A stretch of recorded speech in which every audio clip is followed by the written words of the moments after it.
Now let's look at graphing y equals ab to the x. Now there's a variety of methods of doing this, and the way that I do it is first I memorize 4 basic forms. So the first problem that let's look at y is equal to a b to the x when a is positive and b greater than 1. This is a classic exponential growth problem. If we think about what the graph looks like there, the initial value here is going to be a, in this case a positive number. And as you start from here at a,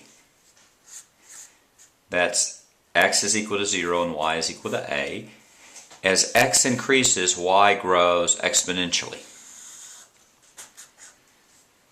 And as x decreases, y decreases, but less and less until it reaches an asymptote, or until it approaches an asymptote. And here you have an asymptote, y is equal to 0. And this is the classic exponential growth problem.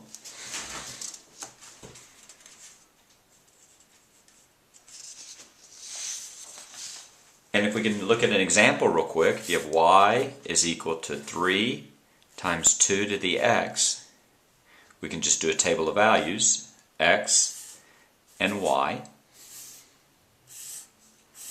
0, 2, 4, minus 2, minus 4. Here we have 0, 2 to the 0 is 1, 3 times 1 is 3. That's the initial value, we knew that. 2 squared is 4, 3 times 4 is 12. Let's make sure we did that right. 2 squared is 4, 3 times 4 is 12. And 4, 2 to the 4 is 2 times 2 times 2 times 2. 2 times 2 is 4, 8, 16. That's 48. And if you notice, that matches what our graph looks like here. This would be 0, 3, 2, 12, 4, 48. As we go in the negative direction, 2 to the minus 2 is equal to 1 over 2 squared, or 1/4, so that's simply 3/4. Here's to the minus 4. 2 to the minus 4 is 1 over, that's 2, 4, 8, 16. So that's 3 over 16. So if you notice, you get a graph that roughly looks like that, which is just what we saw before.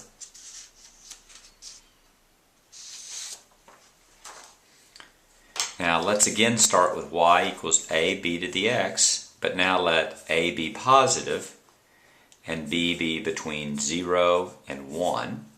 This is your classic exponential decay problem. And that looks very similar, except for as x goes in a positive direction, y will decay rather than grow, and hence the name, exponential decay. In this case, your initial value again is a. That's 0, comma a. You still have an asymptote at y equals 0, just like you did before. But now as you start at 0a and go x increases, then you approach y equals 0 asymptotically, and as you go, x goes in the negative direction, it increases. So you have a function that roughly looks like that. So here we see the difference between exponential growth and decay problems. Exponential growth and exponential decay. And an example of an exponential decay problem would be y is equal to 10, 0.75 to the x. In this case, 10 would be the initial value, and 0.75, since it's less than 1, says that it's an exponential decay problem. So now we can look at all 4 problems together. We have y is equal to ab to the x. So when a is positive, you either have exponential growth or decay.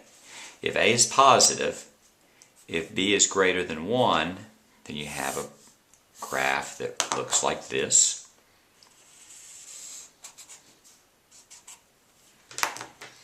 And if b is between 0 and 1, you have a graph that looks like this. And you see some certain similarities. The initial value in both cases are 1, and the asymptote in both cases are y equals 0. So now the question is, what happens when a is negative? If a is negative, then the graph is going to look exactly like this graph, except for it's going to be a reflection across the x-axis. And if you have y is equal to a b dx and b is between 0 and 1 as a is negative, you have exactly the same graph as this, except for it's a reflection. So we can start to see all four together, and we'll look at these two differently.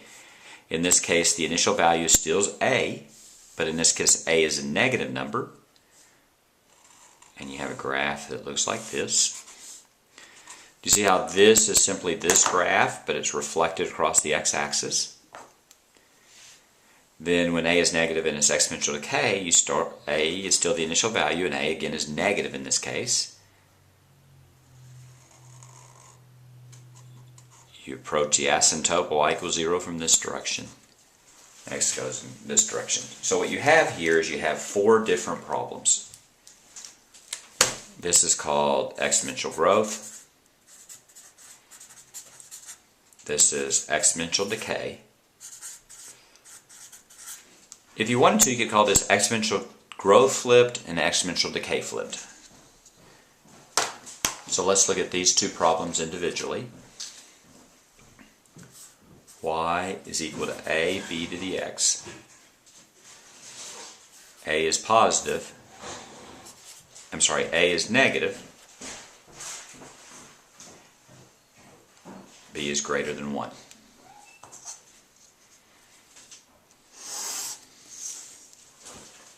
This is an exponential growth problem since b is greater than 1, but a starts out negative. So here's your initial value. Starts out 0a. It grows exponentially, so if a negative number grows exponentially, it becomes ever more negative. And when it goes and then x becomes a negative number, it decreases.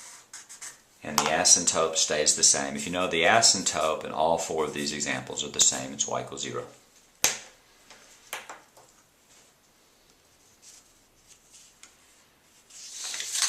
And the fourth graph, y is equal to a b to the x.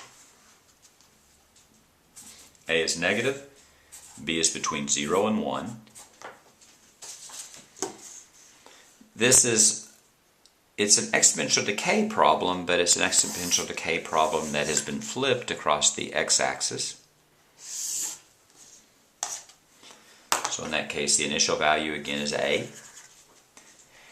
It is a negative value, and it declines, exponential declines, or decreases, so it becomes less and less negative.